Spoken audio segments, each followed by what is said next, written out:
Alors je vais faire cette petite vidéo pour répondre à une question qui m'a été posée parce que ce sera plus facile en fait d'y répondre comme ça en vidéo que par écrit, ça me prendra moins de temps. Alors la question c'est pourquoi j'arrache mes pieds de haricots, ils sont là d'ailleurs, lors de la récolte des haricots, et pourquoi je ne laisse pas les racines en terre en coupant les pieds de haricots, parce que le haricot c'est une légumineuse et que ça nourrit le sol en azote. Alors je vais apporter deux réponses.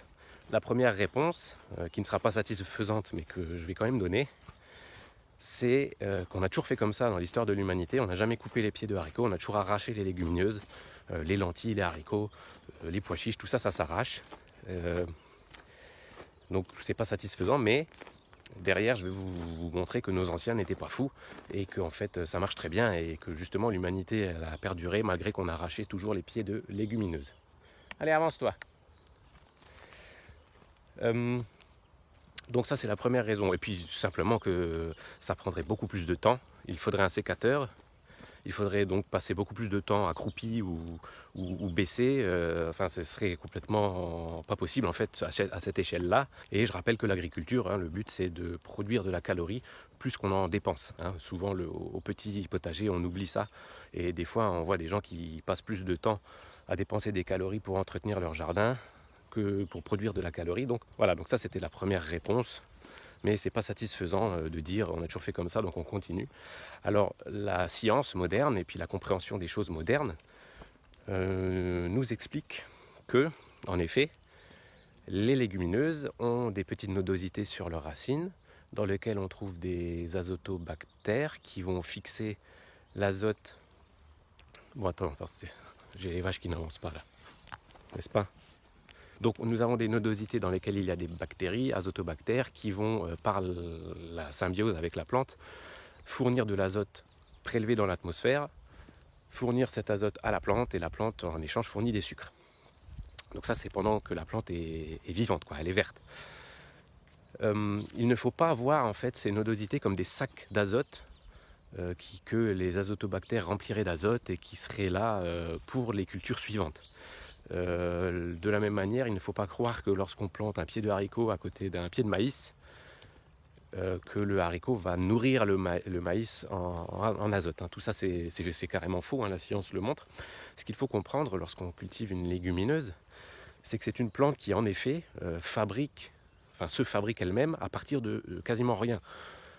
Puisqu'on n'a pas besoin d'apporter de l'engrais azoté à une légumineuse. Alors, c'est pas tout à fait vrai parce que les légumineuses comme les haricots ne synthétisent pas 100% de leur azote, mais on va partir du principe que c'est quand même une plante qui se satisfait de peu, de rien, et qui va pousser uniquement avec le sol, l'eau et l'air. Donc ça, d'accord.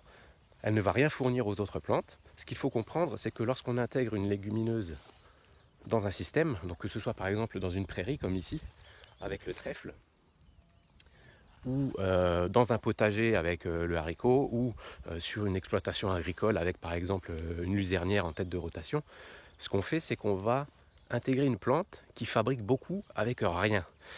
Et c'est ça qui est intéressant, ça veut dire que votre bilan en fait de fabrication de matière organique, il est positif.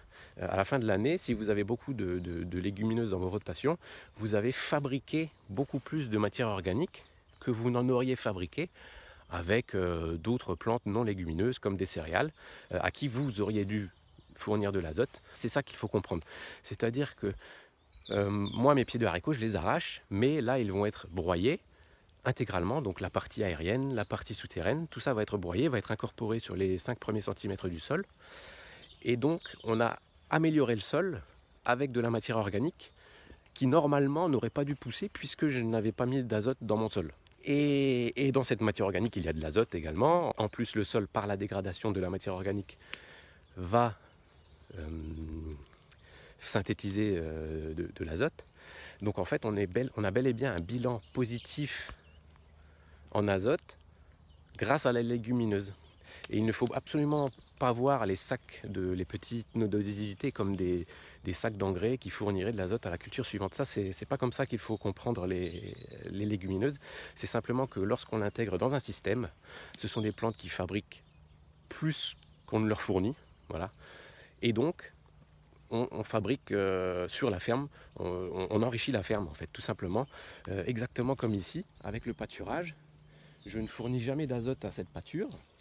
Cette pâture s'autosuffit en azote parce que nous avons des légumineuses, comme les trèfles, qui poussent tout seuls, que la vache va manger, et la vache va restituer ça au sol. Ou que je vais faucher en foin, que je vais faire manger à la vache et qui va être restitué au sol. C'est-à-dire qu'on a une plante qui est capable de synthétiser de l'azote, mais surtout qui fabrique de la matière organique à partir de rien. Et c'est cette fabrication de matière organique à partir de rien qui améliore mon sol, à la fois cette prairie ou les jardins. Alors j'espère que vous avez compris un petit peu mes explications, et surtout que par exemple sur un haricot, l'azote il est surtout présent dans la partie aérienne, hein, il n'est même pas tellement présent dans les racines. C'est vraiment, par exemple les cosses, quand je parle de la récupération des cosses pour pailler le poulailler, ces cosses à un moment donné elles vont retourner dans le jardin en fait, et ça va bel et bien enrichir le sol en matière organique. Pareil pour les feuilles qui sont restées sur place, les tiges et les racines vont être broyées sur place. Donc c'est comme ça qu'il faut le comprendre, hein. C'est vraiment pas une question de laisser la racine en terre. Et puis surtout que derrière, moi là au mois de novembre, je vais semer du blé. Donc de toute façon, ça ne sert absolument à rien de laisser la racine en terre, puisque je vais passer un coup de houe en fait. Un coup de houe rotative là sur 5 cm. Donc de toute façon, les racines auraient été broyées, arrachées et broyées dans le sol. Donc le bilan est le même à la fin, quoi. Voilà, alors j'espère que vous avez compris, que vous avez aussi compris maintenant que vous pouvez sans problème arracher vos haricots. Du moment que ce haricot, vous ne le mettez pas à la déchetterie à la fin de l'année, mais que vous le réincorporez dans votre sol ou que vous en faites du compost, vous avez bel et bien amélioré la fertilité globale de votre jardin par la présence et par la culture de légumineuses. Voilà. Et sur ce, je vous dis à la prochaine. J'attends que mes vaches arrivent.